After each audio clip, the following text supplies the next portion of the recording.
Morning. I love it. I'm Reverend Bill Lyon, your minister here at Heritage Universalist Unitarian Church, wearing my social justice shirt today. You'll know more about why that is later. It's good to be back in the house. I've been away for a couple weeks, but I like coming back here because you know every community has its rituals, things that it does week after week, things that newcomers kind of wonder about maybe. Any newcomers out there? Glad you're here. You might wonder, why do we light a flame? Why do we sing together? Why do we share moments of joy and sorrow? Why do we keep returning? There's a story behind all of those, and we'll explain it even for those of you who've been coming for a while. But now I believe that our worship associate, Kevin Wallace, would like to welcome you.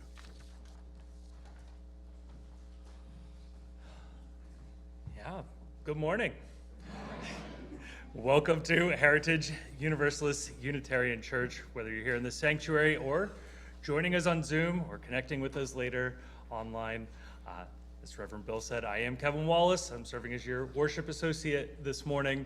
Heritage is a Unitarian Universalist congregation in the Universalist tradition. We are a community grounded not in a shared creed, but in a shared covenant, seeking to grow in compassion, love, justice, and connection. If you're new here this morning, a special welcome to you. Whoever you are, whomever you love, wherever you are on your journey, we hope you will find something here that nourishes your spirit. For folks newer here at Heritage, we offer a special welcome. If you haven't already, please complete one of those connection cards you might have found out in the lobby. It helps us, let us know who you are, and that you were even here, and how we can stay in touch with you. And if you're new or not, the cards are actually a great way to update your contact information. You've changed your email, you've moved. A great place to check that out. Also to let us know what is in your heart. If you have questions about the congregation or would even like a tour after the service, one of our board members will be available in the entryway. Do we have our board greeter, designated board greeter, back there with the yellow name tag? Ellie Lamb will be back there in the back. Sorry, the seeing the name tag is going to be tricky for me. And they can answer all of your questions. So we'd invite you also to stay after worship for conversation and fellowship in the Great Hall. For those of you joining us remotely, welcome as well. Our hope is that you will feel as much a part of our community as those that are here with us in person. Feel free to participate in our ritual, sing along, complete the online version of the connection card, and towards the end, if you are comfortable, and I know I don't like coming off of camera either, we would love for you to turn your camera on at the end so we can see you as we make our closing circle. And now, as we settle into worship together, we ask that you silence your cell phones and any other devices so that we can be fully present with one another. You should have received an order of service as you entered, and Reverend Bill will share a few additional announcements before we continue. Thank you, Kevin. Summer is a time when we don't have quite as many things going on, so I don't have a lot of announcements. But you can see some on the back of your order of service. Today, though, there's an amazing event called the Festival of Faith from 1 to 5. Who's ever been to Festival of Faith at least once? You know what I'm talking about. So hope many of you will show up there. Next week is Potluck Sunday. Anybody like to eat? All right. We're growing in numbers. And then something I've probably not mentioned very much along the summer is that over the summer we have one of these other stories to tell you, which is we tend to, on our summer adventures, collect water from the places we go. And then we have an in-gathering water ceremony on September 13th where we join our waters together right on this altar here. So as you make your way through the summer, try to remember to grab a little water. I usually remember it after I get back from a trip, and I pour mine out of the tap. And I pretend that it's waters from trips. Before we light our chalice, and I think we have someone who's agreed to light the chalice for us. We do. Might that be Shayla? It is. All right. Before we light the chalice, let me tell you why this symbol matters. During the Second World War, Unitarians working to help refugees escape Nazi-occupied Europe needed a symbol that could appear on documents and buildings without attracting unwanted attention. Artist Hans Deutsch created the flaming chalice, a simple image that represents hope and refuge and the courage to accompany people who had nowhere else to turn. We light it today. We've actually already lit it today. Isn't it beautiful? Not only because it's our symbol, because it reminds us who we aspire to be. And Kevin, would you like to actually read the chalice lighting words for us? Yes. Thank you. Shayla, we rehearsed this, baby. So come with the stories that have shaped you. Come with the stories that are still unfolding in your life. Come with the burdens you carry. Come with the hopes that sustain you. Come that together we may remember who we are and become companions for one another. Come, let us worship together. And now that our chalice is lit, please rise as you are willing and able to join us in song for our opening hymn, The Lone Wild Bird. It's hymn number 15, but you should see the words "and music" up on the screens above and behind. And then please remain standing for our covenant.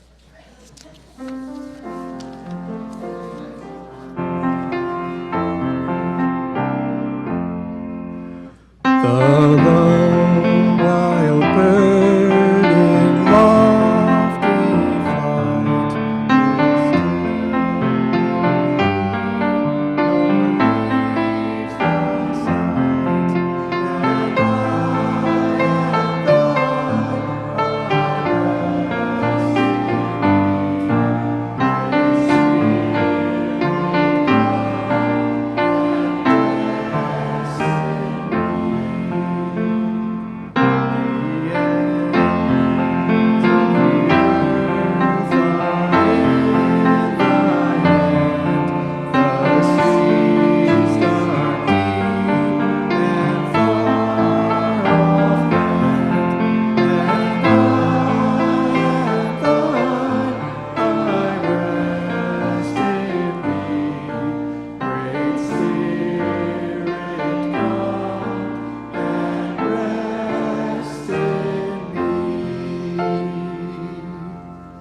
While you're still standing, each week we join our voices in reciting a covenant, not a creed, since we don't do those. And these words have their own story, written in 1894 by James Vila Blake of the Evanston UU Church in Illinois. Heritage has made them our own over the years, modified by Reverend Eleanor Artman and then later by Reverend Bill Gupton. Though other congregations say similar words, none that I know of use exactly these. And not even all of us say these words exactly as you see them written. That's part of our story too. But please join me. By this covenant, we affirm that love is the spirit of this church. Its quest for truth is its sacrament, and service is its prayer. To dwell together in peace, to seek knowledge and freedom, to serve humankind in fellowship, to the end that all souls should grow into harmony with the divine. Thus do we covenant with each other and with God. Thank you. Oh, we're not up. We're up. All right. You want to take that one? This is Lacey.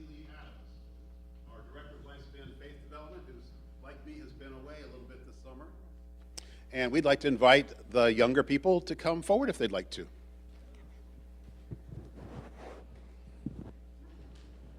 And you may want to go over there toward Lacey. Head over toward Lacey. Look at all these wonderful kids. So glad you're here with us. So one of the things we do in our church and have for a long time is we call it Time for All Ages. And guess who Time for All Ages is for? All ages. But we've got a bumper crop of younger folks with us today. All. Younger folks, like I said. That's great. So I thought I'd like to tell a story and actually have you help me tell the story. Would that be okay? You want to hear a story? It's an old story. It's an Irish or Celtic story. It's about someone named Lug. You know anybody named Lug, Simon? Lug. His name is Lug. Nobody else names somebody Lug? Okay. Some of you may know of a pagan holiday called Lugnasa. Lugnahasan, I think. I don't know it really well, but I know Lug because Lug has a story. And I am going to try to portray Lug. I will be Lug. Lug is at the gate of Tara. And some of you have heard of other movies that have a place called Tara, and that Tara came from this root, a place in Ireland. And Lug is going to come to the gate. And Lug wants to get in and enter the gate, but there's going to be a gatekeeper and a bunch of young gatekeepers there. And Lug is going to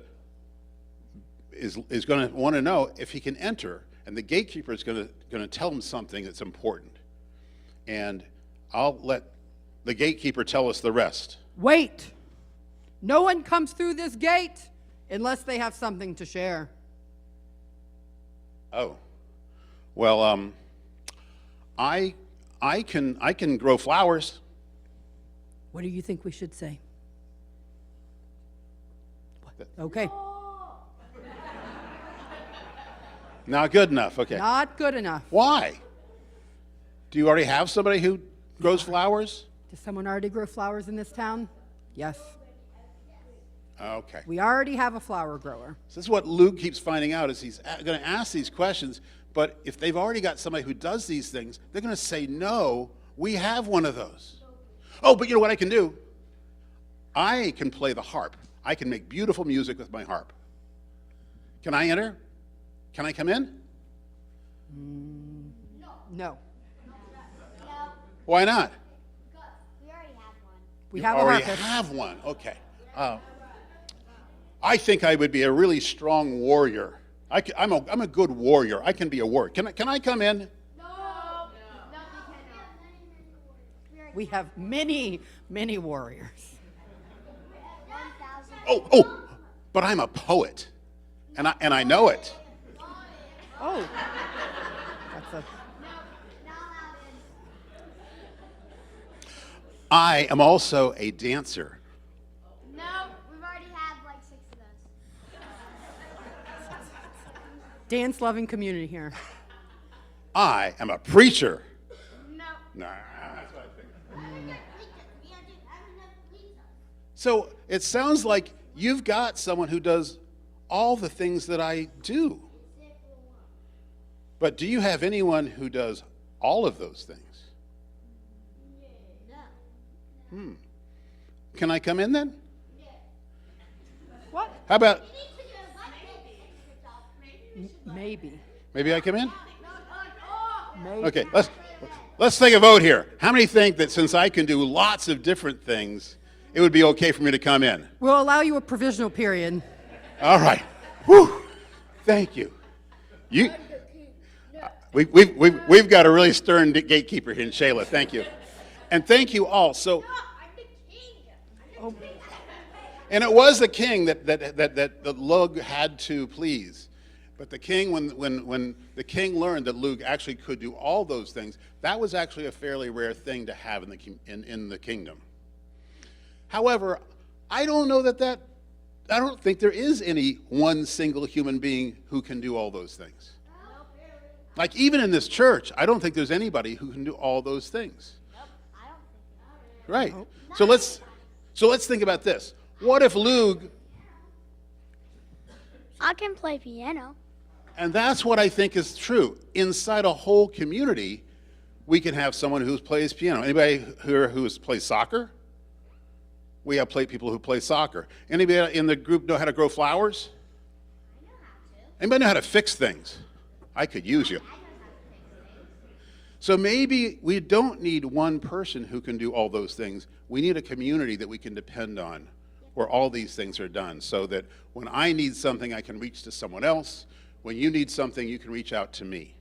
And that's what I think of this community being, is a place where we have a lot of different gifts. Lacey, you want to tell us what the kids are doing later and maybe lead us off with a blessing? Shayla, you had one question for me, right? Oh, You could be a painter. I would love to be a painter, but I bet there's better who's out there is a really good painter? All right. We've got painting covered. Lucy, take it away. okay. So today we are going to be doing our own storytelling time together. So we're going to learn about how to tell stories, and we're going to tell stories to each other. Okay? But this is a great moment to think about, what talents do you have? What gifts do you bring? Now, not everyone is going to be the most awesome storyteller, and that's okay. We try things in community, and that we sometimes learn things about each other, and sometimes not, right? So, the congregation is going to repeat after me. While they're talking, you're listening because they're telling you something important. Yes? That's what a blessing is. They're telling you something important about how they love and care for you, and we receive it. And to receive a thing, we have to be attentive. Yes? Okay. All right. So, congregation, repeat after me. May this be a place where you can explore your gifts. May this be a place where you can explore your gifts. We promise to explore our gifts. We promise to explore our gifts. And together we will grow in community. Okay, Kate, can you lead the way? We're going to go to the youth room, okay? Everyone follow Kate as we leave.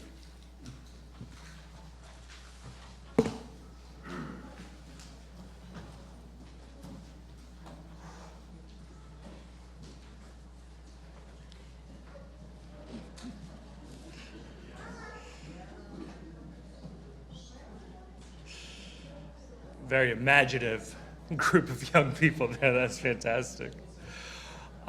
So every week we pause to share pieces of our own stories. Some are joyful, some are difficult, some are still very much unfolding. As you're comfortable, you're invited to briefly share a joy, a sorrow, or simply have a candle lit in silence, trusting that this community will help and hold what you bring. Those joining us remotely are invited to share your joy or sorrow in the chat. Are there joys or sorrows among us? If there are, I invite you to enter down the sides here. And a final candle for all those joys and sorrows we hold in our hearts.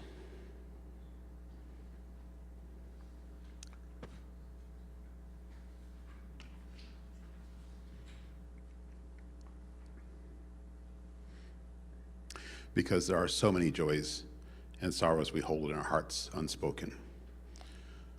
I'd like to invite us into a bit of silence or meditation, however you like to think of it. I'd like you to reflect on your story or the story of someone you care about. And just for a moment, hold them, hold yourself in the light.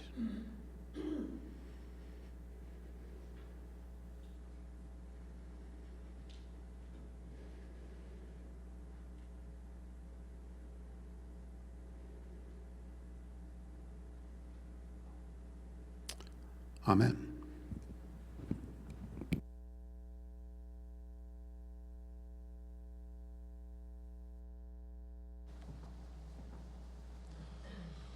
Would like to invite Kathy Wade forward. So an exciting part and something that really stuck out to me about Heritage when my family first started coming here was that the offering every Sunday is taken not for the church, but for a local organization. And I'm always impressed at how the organization ties into the message of the day. So invite Kathy up to speak about that organization.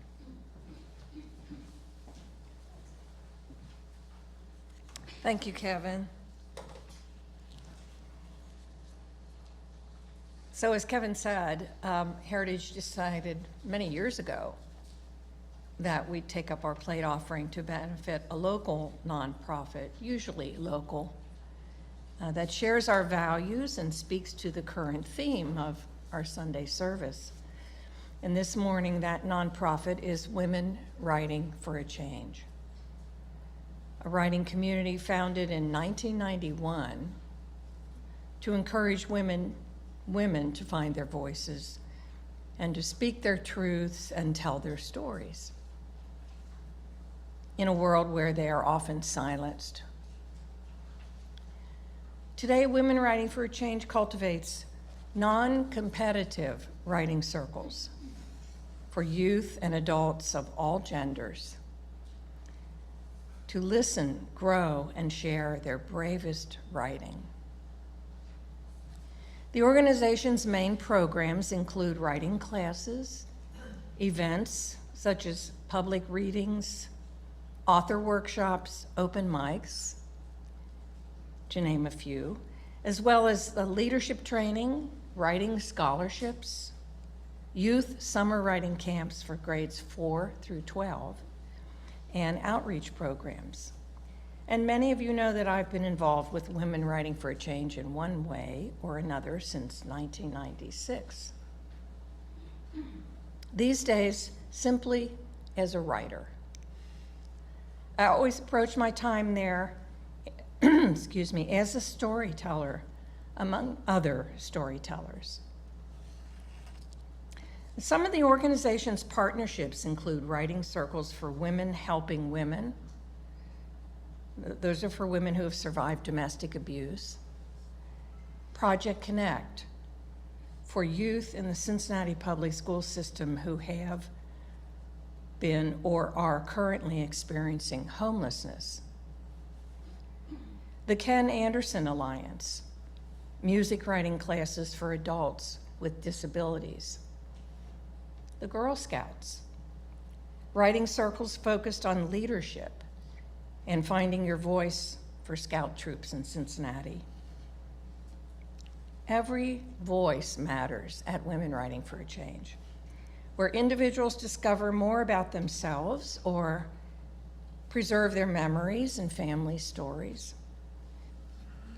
So whatever your story, subject matter, or format, people find connection by spending time in the company of other writers. And so, to the best of your ability, please be generous in contributing to this worthy organization.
You may have noticed that we've been telling stories all morning.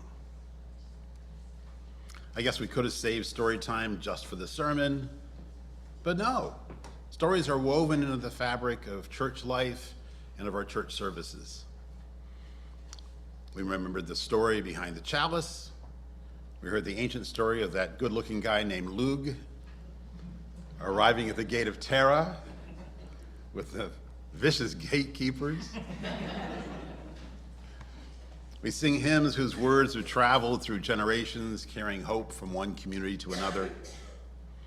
In sharing our abundance, we remember that Heritage has its own story about generosity, a story that blesses and connects the wider community each week. And then there are those snippets of our individual stories entrusted to one another through our candles of community. So perhaps the better question isn't whether we tell stories, it's why. Why do we tell stories? Why do human beings keep returning to stories, especially old ones? Well, more than the possibility that they might entertain us, I think we return to them because they shape us. Stories help us remember who we are. They connect us to those who came before and those who will come after us. A lot of stories become part of family lore, don't they? You hear them over and over again every Thanksgiving. Others become cautionary tales, and a few become sacred. Every community has stories that it returns to, and at first glance, it might seem like people are stuck in the past. In reality, I think it's because those stories still have more work to do, and that's why we keep coming back to some of them. Need some water. So last week, I had the privilege of speaking at the Chautauqua Institution, a community that's been gathering every summer for over 150 years. In a way, I was invited to become part of that long tradition. And a few of you have asked if I could share my Chautauqua message with you. So, just like I asked the kids, do you want to hear a story?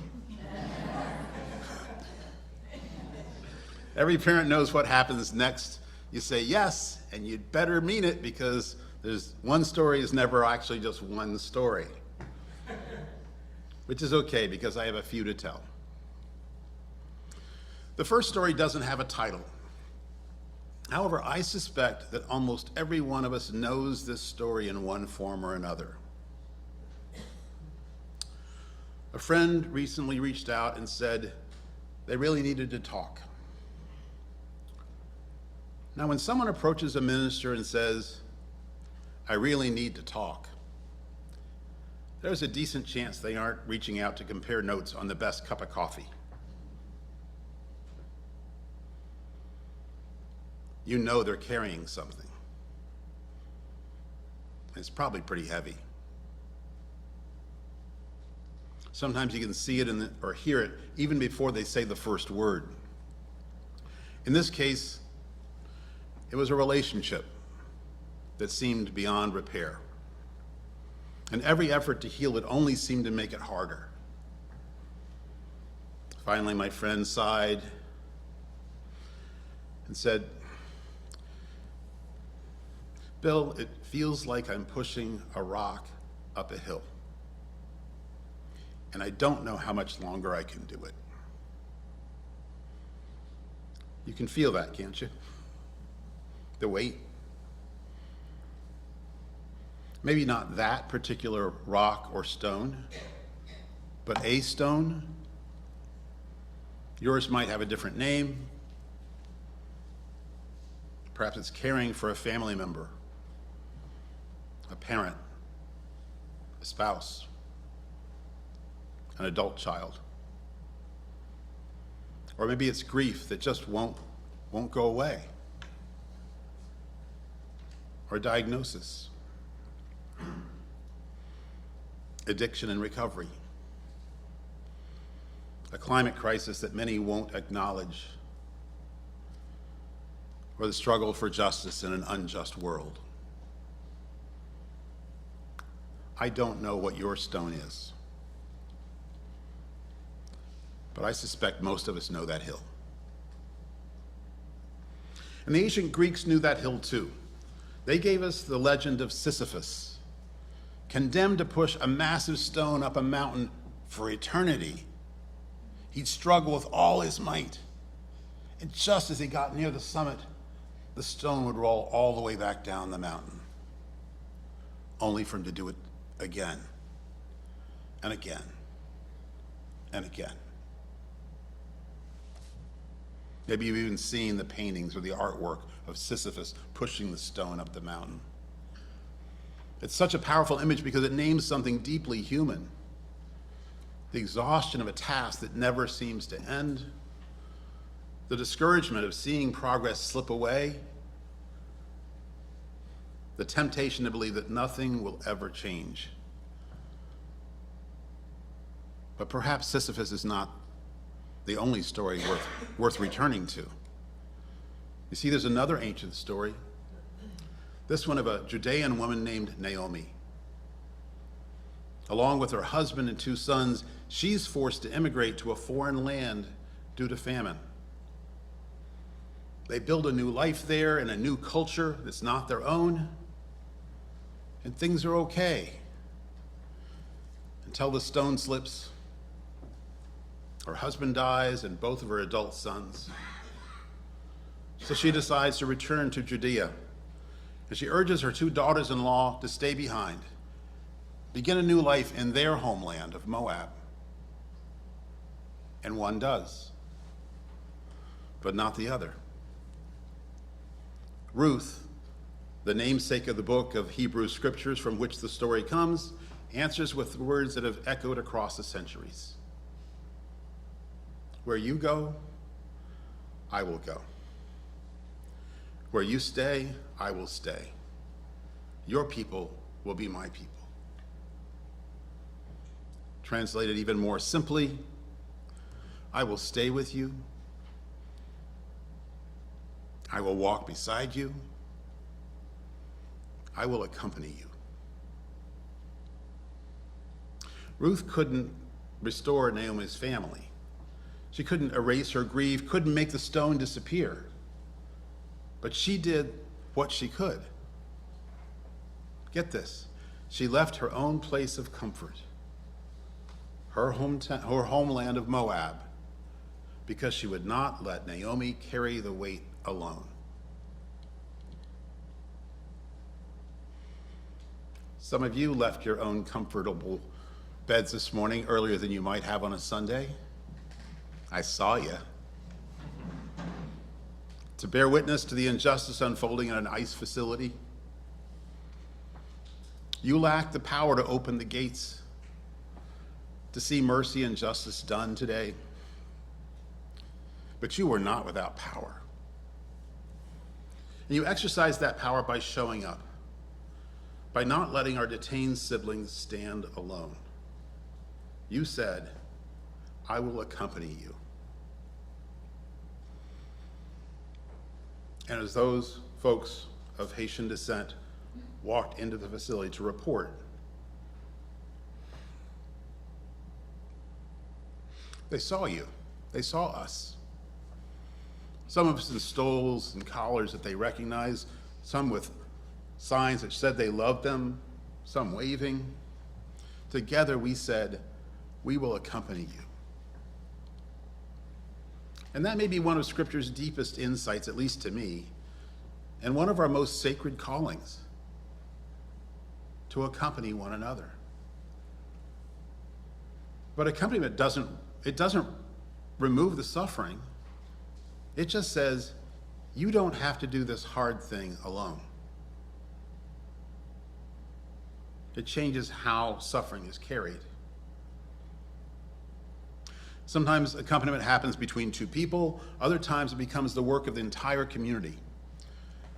And when I think about this, I sometimes think of Alabama in the 60s. I think of Birmingham. You may remember the story I told a few months ago about rereading King's letter from a jail cell there, where King wasn't writing primarily to segregationists.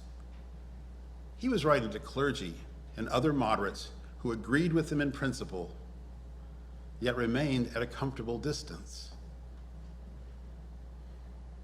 That comfortable distance may be one of the most dangerous spaces in spiritual life. I'm reminded of the powerful stories of Selma. Did you know that over 750 Unitarian Universalists, lay and clergy, left their own homes, their own pulpits, their own safety, and came to walk the Edmund Pettus Bridge alongside people who had been told for generations they would have to walk alone? Did you know that? 2 of those UUs didn't come home.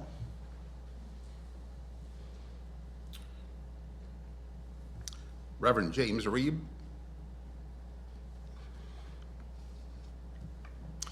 and Viola Liozzo. I constantly think of the picture of James Reeb wearing his collar, walking alongside the day before he was murdered. They were killed at the hands of white supremacists. But there were hundreds of UUs there, walking with, standing up for, showing up for others, answering the call of love. We sing that song. And we did that, some of us, this morning. And then there was Montgomery, where the whole community showed up for one another, not just for a one-day protest or boycott, but for 381 days. People refused the bus and walked. Neighbors shared rides and meals and songs and hope. Because the stone was too heavy for one person, so they made carrying a communal thing. Perhaps we can learn something from stories. In our own lives and current climate, I find myself wondering, but what is it that keeps us going when the struggle seems endless? What gives us strength to keep returning to our hill, whatever our hill is? How at times do we even get up in the morning and begin again? And that's part of why I returned to Montgomery in April for the 3rd time in 2 years, searching for answers to those questions.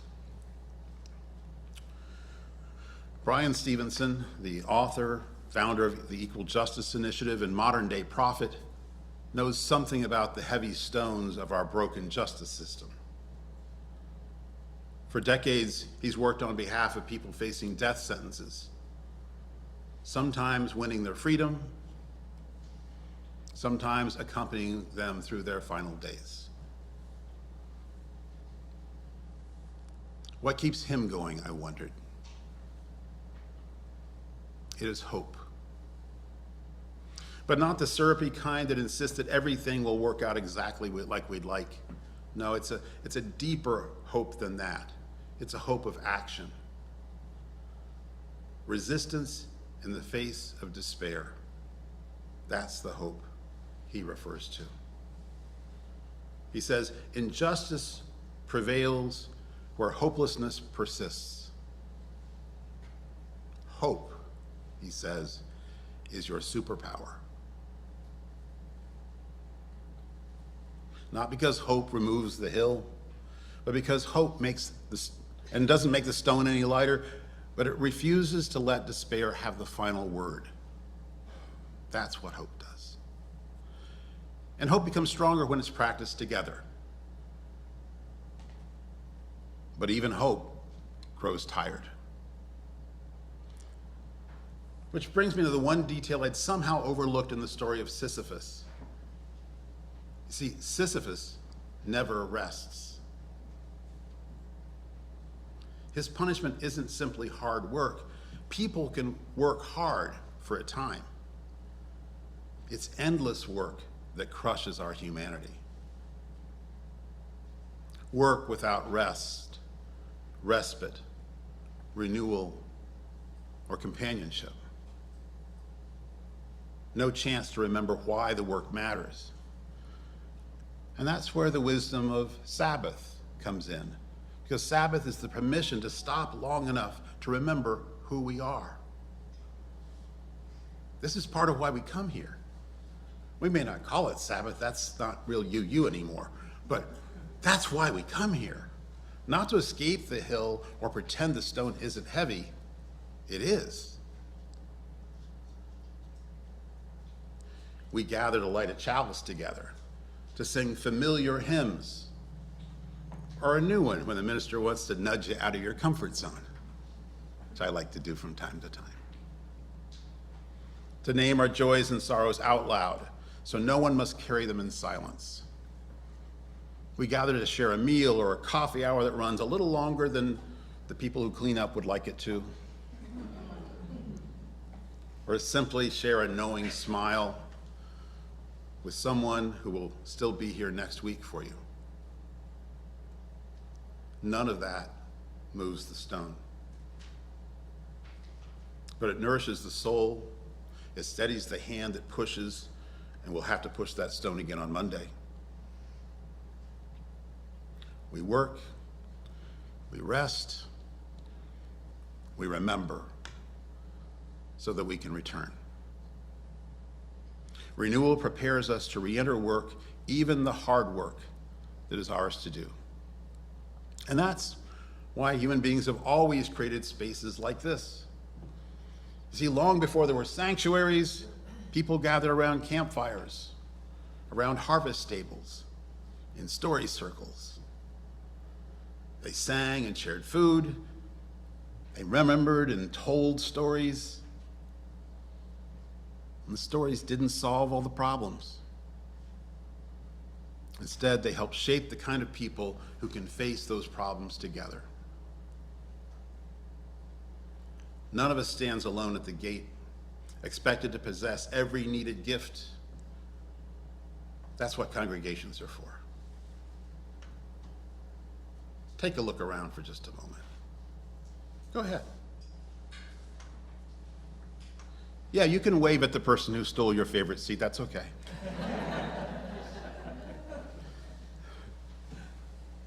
These are the people who will celebrate with you, who will grieve with you,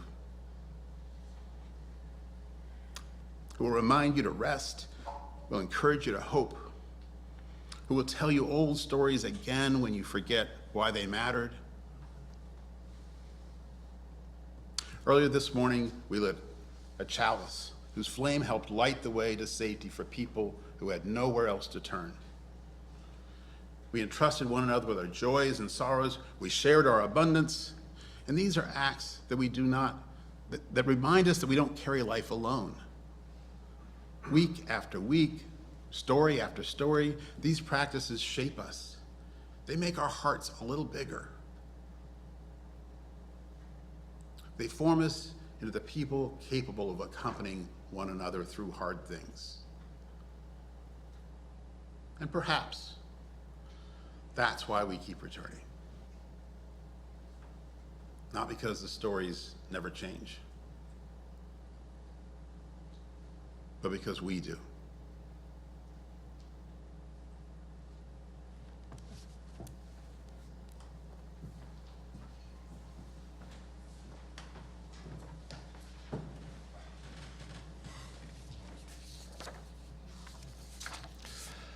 Thank you, Reverend Bill. Thank you, Sherry, for the wonderful music. Thank you, Charlotte and Neil, handling all of our tech needs in the back. And thank all of you for being a part of the Heritage community. Now let's join our voices for our closing hymn. It's number 128, For All That Is Our Life. For those of you joining us by Zoom, this would be a great opportunity to get on camera. The more of you that join, the smaller your individual cameras are, so maybe that helps be less shy about things.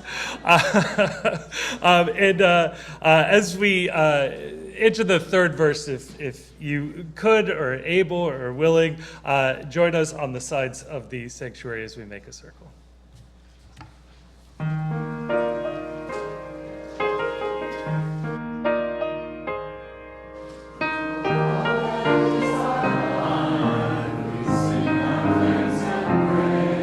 For all that is a gift to use to build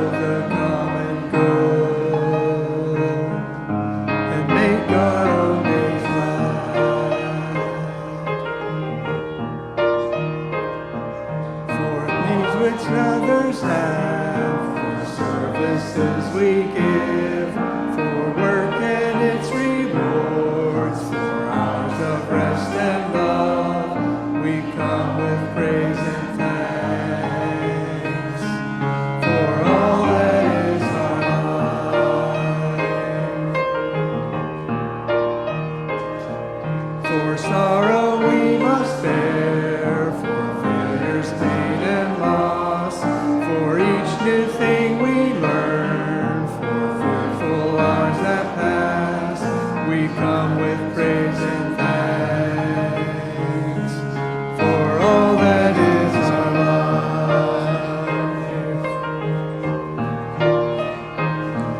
For that is our life, we sing our thanks and praise for all that is a gift which we are called to use to build the common good and make our others glad.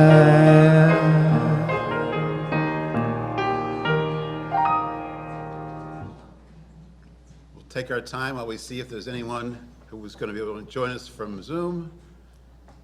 While we do that, again, look around. You can see the folks in the room. You can see the folks who are joining us by Zoom. Hello. Okay, you gotta want to wave. You got to wave at the camera there. Okay. Bruce Lyon said a song. Tomorrow morning, the hills will still be there. The stones many of us carry may still feel heavy, but may you remember that you do not climb alone. May the stories that have shaped you continue to enlarge your hearts. May the companions who walk beside you remind you to rest when you need to rest, to hope when hope feels difficult, to return when the way forward seems uncertain.